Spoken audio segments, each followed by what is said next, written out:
Good morning students, welcome to my Vidya hub tutorials channel. जैसे कि आपको पता है कि मैंने अपने चैनल पे एक नया मॉक टेस्ट की सीरीज स्टार्ट की है। ये जो मॉक टेस्ट सीरीज है ये आपके अलग अलग एग्जाम को टारगेट करके जो है वो बनाई गई है। जैसे ग्रुप ए ग्रुप बी की नोटिफिकेशंस बहुत जल्द आपको देखने को मिल सकती हैं कि आपकी एग्जाम्स की निकल सकती हैं। उसके अलावा जो नैब तहसीलदार के एग्जाम है जो कि हम पहले भी डिस्कस कर चुके हैं कि 22 को है, और पीपीएससी कोऑपरेटिव इंस्पेक्टर का एग्जाम भी जल्दी निकलने के चांसेस हैं। इन सब चीज़ों को ध्यान में रखते हुए ये मॉक टेस्ट 3 है। ठीक है जी, ये उन बच्चों के लिए है जो कि प्रिपरेशन जो है वो कर रहे हैं, तो अपनी प्रिपरेशन को चेक कर सकते हैं। ठीक है जी, तो ये आपका मॉक टेस्ट जो है वो थर्ड है। फर्स्ट और सेकंड जो मॉक टेस्ट है वो ऑलरेडी आपके अपलोड हो चुके हुए हैं। ठीक है जी, एंड देन आफ्टर दैट इसमें कौन कौन से सब्जेक्ट्स को टारगेट किया गया है, तो इसके जो आपके सब्जेक्ट्स हैं वो आपके करंट अफेयर्स हैं, पंजाब हिस्ट्री है, पंजाब ज्योग्राफी है, Indian history, Indian polity and national and international news. ठीक है, इन सारे सब्जेक्ट्स को कवर इसमें किया गया है। ठीक है, जैसे कि आपको पता है कि नैब तहसीलदार का एग्जाम है, उसमें जो एटी आपकी जो है जीएससी आने वाली है, सो दैट इन चीज़ों को ध्यान में रखते हुए मैंने आपके लिए special mock test series start की है। Let's start with the first question. Mock test 3 का पहला क्वेश्चन आपकी स्क्रीन पे है। The question is first Indian women to win gold in Paralympics. ठीक है, ऐसी कौन सी भारत की पहली महिला है जो कि गोल्ड लेके आई थी पैरालंपिक्स में। ठीक है जी, तो ऑप्शंस देख लेते हैं। ऑप्शन है आपका first one is Avani Lekhara, Harjinder Kaur, Mirabai Chanu या हरसिमरन कौर। ठीक है जी, तो ये आपका जो पहला इसका राइट आंसर रहेगा वो रहेगा आपका अवनी लखारा। ठीक है जी, अवनी लखारा जो है हमारा फर्स्ट इसका राइट आंसर रहेगा। अवनी लखारा जी जो टोक्यो में ओलंपिक्स हुए थे उसमें गोल्ड मेडल जो है वो लेके आई थी। ठीक है, तो ये जो राइफल में जो थे, ठीक है, ये राइफल से रिलेटेड है। आपको ये भी क्वेश्चन आ सकता है कि कौन से स्पोर्ट्स के साथ रिलेटेड है, तो राइफल शूट जो स्टैंडिंग होती है, टोक्यो 2020 पैरालंपिक्स में ये गोल्ड मेडल जो थी वो लेके आई थी। ठीक है जी, the next question, which state of Indian sponsor wrestling till 2032। ऐसे कौन से भारत की स्टेट है, ठीक है, जिसने रेसलिंग को स्पॉन्सर करने के लिए 2032 जो थी वो बोला गया है। तो ऑप्शन देख लेते हैं। मध्य प्रदेश, हरियाणा, केरला या उत्तर प्रदेश। तो इसका जो स्पॉन्सर करेगी कैसी कौन सी स्टेट है तो रेसलिंग को, तो वो है यूपी, उत्तर प्रदेश। इसका जो राइट आंसर रहेगा वो रहेगा UP. Next question, India first city to use rope way services for public transportation. ठीक है, रोप वे सर्विसेज जैसे कि आपने देखा होगा, अगर हम कोई धार्मिक स्थान पे जाते हैं तो एक माउंटेन से दूसरे माउंटेन पे जाने के लिए बेसिकली, ठीक है, उड़न खटोला उसको बोलते हैं, हम रोप वे सर्विस यूज करते हैं। पर इन्होंने बोला है कि भारत में पहली सिटी कौन सी है जिसने कि पब्लिक ट्रांसपोर्टेशन के लिए जो है रोप वे सर्विसेज की स्टार्ट की है। ठीक है, तो ऑप्शन देख लेते हैं। अहमदाबाद, कोचीन, बनारस या कोलकाता। तो इसका जो राइट आंसर है वो है बनारस। तो वाराणसी के अंदर, ठीक है, वाराणसी के अंदर, बनारस में वाराणसी के अंदर जो पहली सिटी है जिसने रोपवे सर्विसेज को पब्लिक ट्रांसपोर्टेशन स्टार्ट की है। The next question, when India celebrates national pension system दिवस। ठीक है, एनपीएस, इसको एनपीएस भी बोलते हैं, national national national pension system दिवस। ठीक है, तो ये कौन सी डेट को मनाया जाता है, तो ऑप्शंस देख लेते हैं। 10 दिसंबर, 1 अक्टूबर, 15 अगस्त या 2 अक्टूबर। ठीक है जी, तो ये जो ऑल इंडियन सिटीजन्स के लिए जो रहता है आपका, जिसके अंदर जो है एज 18 से लेकर 17 ईयर्स तक की एज के जो लोग हैं इंक्लूड होते हैं, सेंट्रल गवर्नमेंट एम्प्लॉयज़ जो होते हैं। ठीक है, तो ये कब मनाया जाता है आपका नेशनल पेंशन सिस्टम दिवस, तो ये मनाया जाता है 1 अक्टूबर। तो इसका जो राइट आंसर रहेगा वो रहेगा आपका 1 अक्टूबर। ठीक है जी, ये ठीक है, इसके अंदर जो था आपका पीएफआरडीए आता है। ठीक है, ये भी इंपॉर्टेंट टर्म है जो इसके अंदर पूछी जाती है चीज़ें। ठीक है, स्पेशल डिवीजन, ये किसकी डिवीजन है, ये पीएफआरडी की डीए। ठीक है, ये इसकी डिवीजन है जिसका नाम पूरी फुल फॉर्म है pension fund regulatory development authority. ठीक है, इसके अंदर आता है नेशनल पेंशन सिस्टम जो कि 1 अक्टूबर को मनाया जाता है। ठीक है, मैं रिपीट कर देती हूँ। Pension fund regulatory development authority. ठीक है जी, और ये मिनिस्ट्री ऑफ फाइनेंस के अंदर आता है, government of India. Next question, which state become first smoke free. ठीक है, स्मोक फ्री कौन सी स्टेट है, तो ऑप्शंस देख लेते हैं। हरियाणा, नागालैंड, हिमाचल प्रदेश या उत्तराखंड। ठीक है, फर्स्ट स्मोक फ्री स्टेट कौन सी है? तो ऑप्शन का राइट रहेगा HP, Himachal Pradesh. Next question, when Ganga river dolphin day observed every year.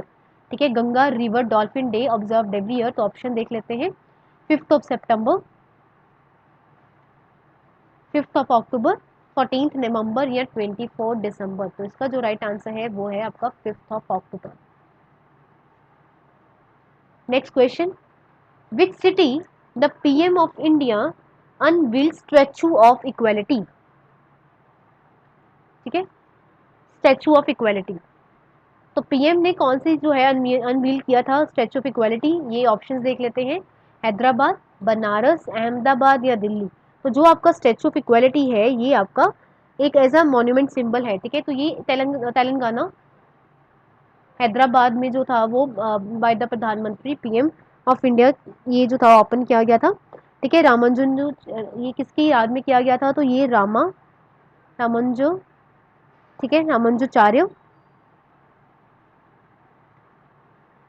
ठीक है जी, रामानुजाचार्य में किया गया था स्टैचू ऑफ लिबर्टी। और ये कहाँ किया गया है? ये आपका किया गया है इनोग्रेट हैदराबाद, और ये ठीक है ना, हैदराबाद तेलंगाना में। ठीक है जी, और ये स्टैचू जो इक्वलिटी है, ठीक है, ये 216 foot foot statue of the Ramanujacharya Hyderabad है। ठीक है, ये इनकी 1000 जो थी बर्थ एनिवर्सरी थी, 1000 बर्थ एनिवर्सरी, उस पर जो ये था इनोग्रेट किया गया था बर्थ एनिवर्सरी पे statue of equality. Very very important question. Next question, name the person got Nobel peace prize 2021। ठीक है, नोबल पीस प्राइज जो है 2021 में किसको दिया गया? तो ऑप्शंस देख देते हैं। मारिया रेजा, दमित्री मर्तवा या अब्दुल रजाक गुन्ना या 1 and 2 बोथ। ठीक है, जो इसमें नोबल प्राइज दिया गया है 2021 ये आपका दिया गया है both, first and second, Maria and Dmitry दोनों को मिला है Nobel prize. Next question, who got India's first Nobel prize. ठीक है, पहला जो नोबल प्राइज है भारत में किसको दिया गया है? ऑप्शंस देख लेते हैं। रविंद्रनाथ टैगोर, मदर टेरेसा, कैलाश सत्यार्थी या CV Raman. Sir CV Raman. तो इसका जो राइट आंसर है आपको फर्स्ट नोबल प्राइज जो दिया गया था गीतांजलि के लिए, ठीक है ना, गीतांजलि, ये किसको दिया गया था? रविंद्रनाथ टैगोर जी को दिया गया था गीतांजलि के लिए। नेक्स्ट क्वेश्चन है, who is the national security adviser to India. देखो, अपॉइंटमेंट्स बहुत जरूरी हैं, जो नई नई अपॉइंटमेंट्स होती हैं, बाकी बहुत बड़ी बड़ी पोजीशन है, जैसे कि कैग हो गया, ठीक है आपका, और UPSC का चेयरमैन हो गया, ठीक है, अटॉर्नी जनरल ऑफ इंडिया हो गया, ठीक है, अटॉर्नी जनरल ऑफ इंडिया हो गया। तो ये कुछ ऐसी पोस्ट है जिनके बारे में आपको जो है आपको पता होना चाहिए कि इनके चेयरमैन कौन है। ठीक है, नीति आयोग का चेयरमैन, ऐसी जो पोस्ट आपको पता होना चाहिए। उनमें से एक है national security adviser to India. ठीक है, तो ऑप्शन देख लेते हैं। अजीत डोवल, के सिवन, राजीव कुमार या NV रमाना। NV रमाना तो वैसे भी हमारे जो है वो CGI है। ठीक है, तो अजीत डोवल, इसमें जो राइट आंसर रहेगा वो आपका कौन सा रहेगा? Ajit Doval, Ajit Doval. Next question, who was the first recipient of Dada Saheb Phalke award. ठीक है, तो कौन सा पहला है जिसको दादा साहेब फाल्के अवार्ड, जो कि फिल्म फेस्टिवल में बहुत जो है प्रिकॉशियस अवार्ड होता है, वो इनमें से किसको दिया गया है? ठीक है जी, तो ये किसको दिया गया है? ऑप्शन देख लेते हैं। पृथ्वीराज कपूर, राज कपूर, देविका रानी या गुरुदत्त। ठीक है, तो ये जो आपका दादा साहेब फाल्के अवार्ड है ये आपका किसको दिया गया है? ये आपका दिया गया है देविका रानी। ठीक है, तो इसका आंसर थर्ड वन है, देविका रानी। ठीक है, ये एक्ट्रेस थी, इसको पहले पद्मा भूषण मिला था। ठीक है, पद्मा भूषण के बाद जो देविका रानी थी उसको बाद में ये दादा साहेब फाल्के अवार्ड जो था वो दिया गया था। ठीक है, तो 1958 में मैं यहाँ लिख रही हूँ, 1958 के अंदर, ठीक है, इसको जो पद्मश्री मिला था इनको 1958 के अंदर। ठीक है, इनको पद्मश्री मिला था। उसके बाद ये जो कि फोर्थ हाईएस्ट सिविलियन अवार्ड होता है ये। ठीक है, उसके बाद दादा साहेब फाल्के अवार्ड जो है वो 1969 के अंदर, ठीक है, 1969 के अंदर इनको जो था वो दादा साहेब फाल्के अवार्ड दिया गया। ठीक है जी, तो ये थे हमारे Devika Rani. Next question, from where the great Indian mutiny of 1857 started. जो 1857 का विद्रोह हुआ था तो वो कहाँ से स्टार्ट हुआ था? तो ऑप्शन देख लेते हैं, कानपुर, दिल्ली, लखनऊ या मेरठ। ठीक है, तो इसका जो राइट आंसर है वो जिनकी मॉडर्न हिस्ट्री में कमांड बहुत अच्छी है वो इसका आंसर झट बैठा सकते हैं। तो 1857 का रिवॉल्व हुआ था वो कहाँ से स्टार्ट हुआ था, मेरठ से हुआ था। Fourth is the right answer. Next question, which of the following article of Indian constitution says about the organisation of village panchayat.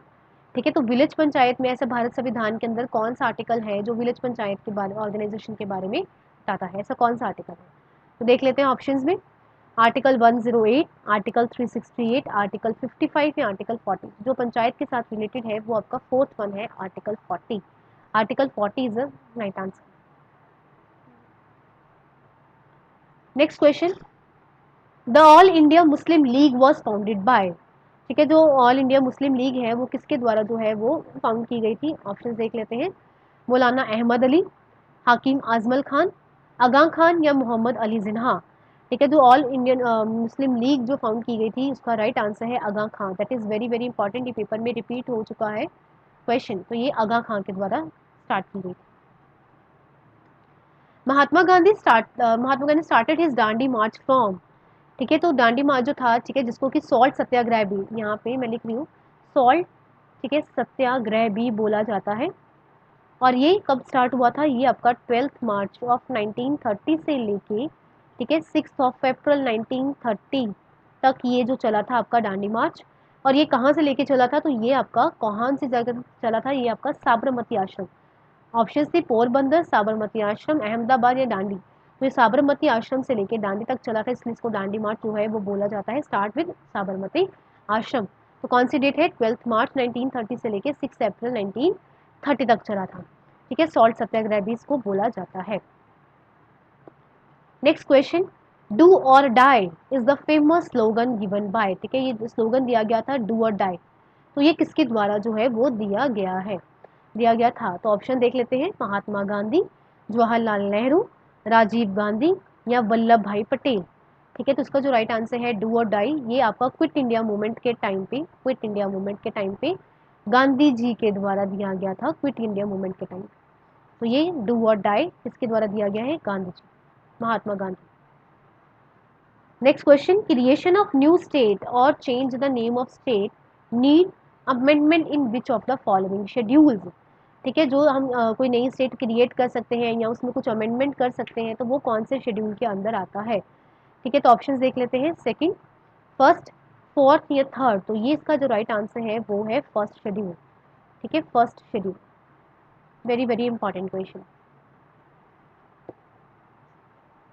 Next question, which of the following has the right to seek the opinion of the supreme court on the question of law। ठीक है, इनमें से किसको जो है वो right है, ठीक है, कि वो सुप्रीम कोर्ट के जो ओपिनियन होते हैं उस पर जो क्वेश्चन अराइज कर सकता है। तो ऑप्शन देख लेते हैं, प्रेसिडेंट, गवर्नर, प्राइम मिनिस्टर या हाई कोर्ट। तो इसका जो राइट आंसर है, जो सुप्रीम अथॉरिटी है दैट इज प्रेसिडेंट। ठीक है, तो प्रेसिडेंट जो है वो सुप्रीम कोर्ट के ओपिनियन पे क्वेश्चन जो है राइज कर सकता है। Next question, what is the maximum age of high court जज कैन होल्ड ऑफिस। ठीक है, मैक्सिमम एज हाई कोर्ट जज की कितनी है कि वो ऑफिस को होल्ड करके रख सकता है। ठीक है, तो ऑप्शंस देख लेते हैं, 62, 60, 65 या 70। तो हाई कोर्ट के केस में, हाई कोर्ट जज के केस में जो आपका राइट आंसर रहेगा वो रहेगा 62। Who presided over the joint sitting in the parliament. ठीक है, जॉइंट सिटिंग आपको पता है, ये पिछले भी मॉक टेस्ट में क्वेश्चन ऐसे के रिलेटेड आ चुका हुआ है। जॉइंट सिटिंग जो होती है, जैसे कि अगर एक जो बिल के ऊपर राज्यसभा अगर उस बिल को पास नहीं कर रही या लोकसभा ने उस बिल को पास कर दिया है, तो जो प्रेसिडेंट के द्वारा बुलाई जाती है, ठीक है, जिसमें लोकसभा और राज्यसभा दोनों ही प्रेजेंट होते हैं। ठीक है, लोकसभा और राज्यसभा और प्रेसिडेंट, तो उसमें जो है जॉइंट सिटिंग जो है बुलाई जाती है। जो जॉइंट सिटिंग बुलाई जाती है वो प्रेसिडेंट के द्वारा बुलाई जाती है। ठीक है, बस उस मीटिंग को प्रोसाइडेड ओवर, यानी उस मीटिंग को स्टार्ट कौन करता है, उस मीटिंग की पूरी अपनी जो है प्रोसीजर कौन फॉलो करता है। तो ऑप्शन देख लेते हैं, प्रेसिडेंट, प्राइम मिनिस्टर, स्पीकर या governor. That is very very important question, paper में आ चुका है। जो मीटिंग प्रोसाइडेड की जाती है वो ओवर बाय द स्पीकर की जाती है, स्पीकर ऑफ द पार्लियामेंट। तो ये आपका राइट आंसर है, स्पीकर ऑफ लोकसभा। ठीक है, लोकसभा का जो स्पीकर होगा उस मीटिंग को प्रिसाइडेड करेगा और बुलाता कौन है, प्रेसिडेंट। ठीक है। Next question, where is the headquarter of national human rights. तो नेशनल ह्यूमन राइट्स का आपको हेडक्वार्टर बताना है। तो ऑप्शन देख लेते हैं, मुंबई, बिहार, न्यू दिल्ली या हैदराबाद। तो इसका जो राइट आंसर है, नेशनल ह्यूमन राइट का हेडक्वार्टर है आपका न्यू दिल्ली। तो ये third one is the right answer, new Delhi. Next question, on whose recommendations the president can declare national emergency according to 42nd constitutional amendment। ठीक है, तो किसकी रिकमेंडेशंस पे जो प्रेसिडेंट है, ठीक है, वो डिक्लेयर करता है नेशनल इमरजेंसी। तो ऑप्शंस देख लेते हैं, कैबिनेट, प्राइम मिनिस्टर, प्रेसिडेंट या पार्लियामेंट। तो इसका जो राइट आंसर है वो आपका क्या रहेगा, ठीक है, वो आपका रहेगा कैबिनेट। ठीक है, कैबिनेट। लोकसभा और राज्यसभा बोथ जो है उनकी रिकमेंडेशंस पे प्रेसिडेंट जो है वो नेशनल इमरजेंसी डिक्लेयर कर सकता है। और जो नेशनल इमरजेंसी का आर्टिकल है वो रहता है आर्टिकल 352। बेसिकली यहाँ पे जो है वो 3 तरह की इमरजेंसीज होती है, national emergency, finance emergency, financial emergency जिसको बोलते हैं। देखिए, इन सबके जो आर्टिकल्स हैं आपने मुझे कमेंट सेक्शन में बताने हैं कि ऐसी कौन से 3 जो है वो इमरजेंसीज है और उनके कौन कौन से आर्टिकल्स हैं। ठीक है, और इसका जो राइट आंसर है वो फर्स्ट है cabinet. The next question, national emergency is declared under which one of the following article. इनमें से कौन सा आर्टिकल है जो नेशनल इमरजेंसी के साथ रिलेट करता है। तो ऑप्शंस देख लेते हैं, आर्टिकल 325, आर्टिकल 360, आर्टिकल 358 या आर्टिकल 352। तो इसका जो आंसर राइट रहेगा, मैंने आपको पहले ही बता दिया था कि नेशनल इमरजेंसी के साथ कौन सा रिलेट करता है, article 352। Next question, the governor of the state can be removed by which one of the following. ठीक है, जो गवर्नर होता है स्टेट का, वो किसके द्वारा जो है वो रिमूव किया जाता है। तो ऑप्शंस देख लेते हैं, prime minister, president, chief minister या पार्लियामेंट। तो इसका जो राइट आंसर रहेगा, जो स्टेट का गवर्नर है वो रिमूव किया जाता है with high authority, that is president. Second इसका राइट आंसर है। Next question, which one of the following is the first state to have formed on linguistic basis. ठीक है, तो ऐसे इनमें से कौन सा राज्य है जो किसके आधार पे बना है, जो लैंग्वेज के बेसिस पे बना है, लिंग्विस्टिक मतलब लैंग्वेज के आधार पे बना है। ठीक है, तो ऐसी कौन सी भारत की स्टेट है जो लैंग्वेज के आधार पे बनी है पहली। तो ऑप्शन देख लेते हैं, आंध्र प्रदेश, गुजरात, कर्नाटका या पंजाब। तो इसका जो राइट आंसर है वो है 1953 के अंदर जो बनी थी वो थी आंध्र प्रदेश, जो कि लिंग्विस्टिक बेसिस पे बनी थी। Next question, Rajiv Gandhi national university of law situated each which in the following city. ये पंजाब में है, ये पंजाब के कौन से शहर में है वो बताना है, Rajiv Gandhi national university of law.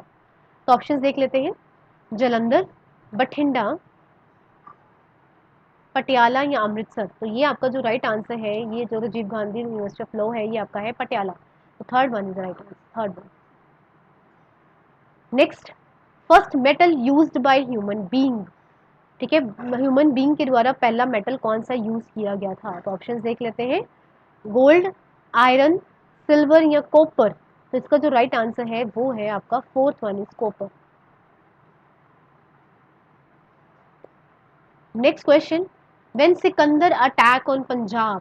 ठीक है, सिकंदर ने भारत पे कब, पंजाब पे कब अटैक किया था। तो ऑप्शंस देख लेते हैं, 336 बीसी, 326, 330 या 320। तो इसका जो राइट आंसर है, सिकंदर ने पंजाब पे जब अटैक किया था तो वो 326 बीसी के अंदर किया था। 326 is the right answer. Next question, area of Punjab enriched with minerals named it. तो पंजाब का ऐसा कौन सा एरिया है जो कि मिनरल्स के साथ इनरिच्ड है। तो ऑप्शंस देख देते हैं, अमृतसर, लुधियाना, बठिंडा या Pathankot.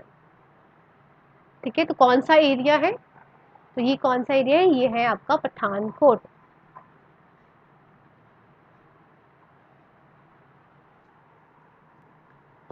Next question, Kirti movement was started in which year. ठीक है, तो ऑप्शन बता दे हैं, 1927, 1931, 1930, 1990। तो ये जो आपका कीर्ति मूवमेंट है ये कब स्टार्ट किया गया था। तो ये इसका राइट आंसर है आपका 1927। तो first one is the right answer, 1927।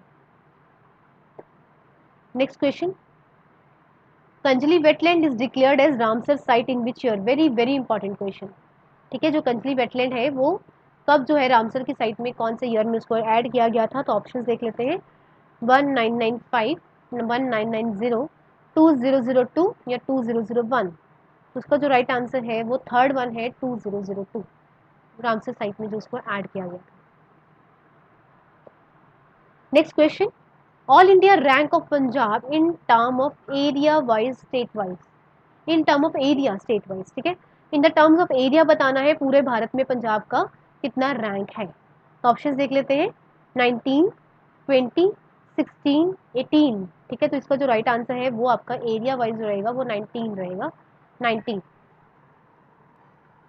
Next question, first railway in Punjab was commenced from Amritsar to, ठीक है। ये भी जो है आपका रिपीटेड क्वेश्चन है, एग्जाम में ये क्वेश्चन आ चुका हुआ है, that is very very important question, ठीक है। फर्स्ट रेलवे इन पंजाब जो चली थी वो कहाँ से स्टार्ट की गई थी? तो ऑप्शन देख लेते हैं, लाहौर, लुधियाना, चंडीगढ़ या मुल्तान। तो इसका जो राइट आंसर है वो रहेगा आपका मुल्तान। तो जो पहली रेलवे आपकी लाइन चलाई गई थी ये आपकी अमृतसर टू मुल्तान चलाई गई थी रेलवे। नेक्स्ट क्वेश्चन, ब्रह्मो समाज open it's first branch in Punjab, first branch आएगा, ठीक है, यहाँ पे ब्रांच लिखा फर्स्ट ब्रांच। तो ब्रह्मो समाज ने ओपन की थी अपनी पहली ब्रांच पंजाब में कब? तो ऑप्शन है 1910, 1911, 1864 या 1854, ठीक है। तो ये आपका जो ब्रह्मो समाज जो आपका पहला पंजाब में स्टार्ट किया गया था, तो ये इन विच ईयर? ये 1864 में किया गया, 1864 is right answer. Next question, who form Singh Sabha at Lahore in the year, ठीक है। तो जो सिंह सभा था, ठीक है, लाहौर में, ये किसने फॉर्म की थी? ऑप्शन देख लेते हैं, प्रोफेसर ज्ञान सिंह, शिवदयाल, राम सिंह या नानक सिंह। जो सिंह सभा एट लाहौर वो किसके द्वारा की गई है? प्रोफेसर ज्ञान सिंह। इसका जो राइट आंसर है first one is professor Gyan Singh. Next question, which commission was appointed to inquire Jallianwala Bagh massacre, ठीक है। जो जलियांवाला बाग हत्याकांड हुआ था उसके लिए कौन सी कमीशन जो थी उसको इंक्वायर करने के लिए अपॉइंट की गई थी? तो ऑप्शन देख लेते हैं, Hunter commission, red Cliff commission, Simon commission या ऑल ऑफ द अबव। तो इसका जो राइट आंसर है वो है हंटर कमीशन, ठीक है जी। Next, when was the treaty of Amritsar was held? तो ट्रीटी ऑफ अमृतसर जो थी वो कब की गई थी? तो ऑप्शन है आपके 1804, 1809, 1806 या 1812। तो इसका जो राइट आंसर है वो है आपका 1809। तो ट्रीटी ऑफ अमृतसर कब हुई थी? 1809 में। Very very important question again.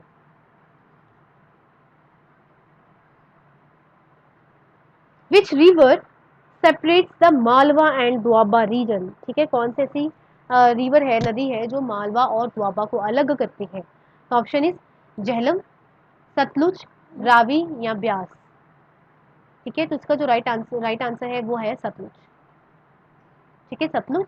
Sutlej का जो ये वाला हिस्सा है ये आपका द्वाबा हो जाता है और जो नीचे वाला है वो मालवा। तो ये कौन सा सेपरेट करती है? तो ये सतलुज रिवर है जो इनको सेपरेट करती है। देवी तालाब मंदिर very famous temple situated in which city? ये अगेन पेपर में रिपीटेड क्वेश्चन है, मैं आपको बता देती हूँ। ऑप्शंस आप मेक श्योर आप सबको आता होगा, अमृतसर, जालंधर, बठिंडा या पटियाला। तो जो देवी तालाब मंदिर है वो आपका बड़ा फेमस टेम्पल है, ये जालंधर में है। Next question, which one of the following city is associated with समद ऑफ श्रवण, ठीक है। तो ये फॉलोइंग सिटी एसोसिएट किसके साथ करती है? तो ऑप्शन देख लेते हैं, कपूरथला, रोपड़, अमृतसर या मोहाली, ठीक है। तो ये इसका जो राइट आंसर है समद ऑफ श्रवण, ये कौन सी सिटी से रिलेट करती है? तो ये इसका राइट आंसर है Amritsar. The next question, latitudinal extent of Punjab, तो आपको इसका लेटिट्यूडनल बताना है। तो ये आपके सामने ऑप्शन है, 29.5 degree north to 32.5 degree north, 74 degree east to 77 degree east, 20.593 degree to 78.9629, 30 degree north to 32.5 north. इसका जो राइट आंसर है जो लेटीट्यूड है पंजाब का है वो फर्स्ट वन है, 29.5 डिग्री नॉर्थ टू 32.5 डिग्री, ठीक है जी। तो ये आपका मॉक टेस्ट 3 था। मेक श्योर आपके बहुत सारे क्वेश्चंस आते होंगे और बहुत कुछ आपने इसमें से जो है सीखा भी होगा, आपके लिए बहुत प्रोडक्टिव जो है मॉक टेस्ट है, ठीक है। आप प्लीज़ आप उन बच्चों तक ये वीडियो ज़रूर पहुंचाओ जो अपने घर बैठ के अपनी प्रिपरेशन कर रहे हैं फॉर द गवर्नमेंट एग्जाम्स के लिए। Keep watching, thank you so much.